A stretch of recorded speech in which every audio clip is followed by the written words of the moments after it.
আসসালামু আলাইকুম, সবাই কেমন আছেন? আজকে আমি আপনাদের সাথে ভাপা পিঠা রেসিপি শেয়ার করব। প্রথমে আমি বোলের মধ্যে চালের গুঁড়ো নিয়ে নিলাম, দেখতে পাচ্ছেন চালের গুঁড়ো নিয়ে নিচ্ছি।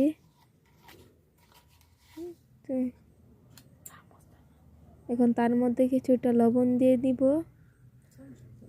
তাদের ইচ্ছা অনুযায়ী লবণ দিয়ে দিতে পারেন।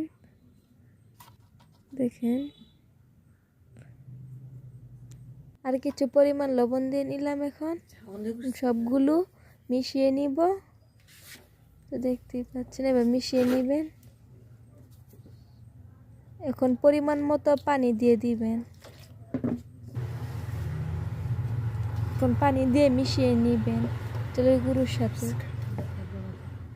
একদম ঝরঝরা ভাবে, যাতে একদম মিশ হয়।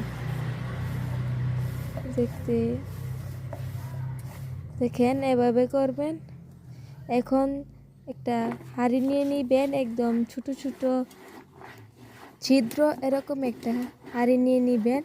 তারপরে এভাবে চেলে নিবেন। দেখেন, এভাবে চেলে নিবেন।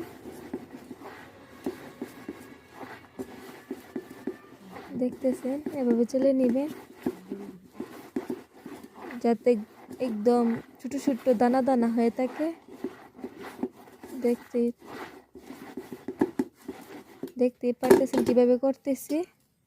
দেখছেন, একদম গুঁড়ো গুঁড়ো হয়ে গেছে, ছোট ছোট দানা দানা হয়ে আছে, একদম ছোট ছোট।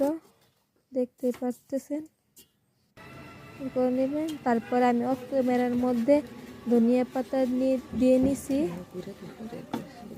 দিয়ে নিবেন। তারপরে এখন কড়াইয়ের মধ্যে দিয়ে জালের মধ্যে দিয়ে দিছি। তো দেখেন, এখন পিঠাটা কিছু সময়ের মধ্যে হয়ে গিয়েছে। দেখতে পাচ্ছেন, একদম নরম, অনেক মজা হয়েছে। দেখেন। আসসালামু আলাইকুম।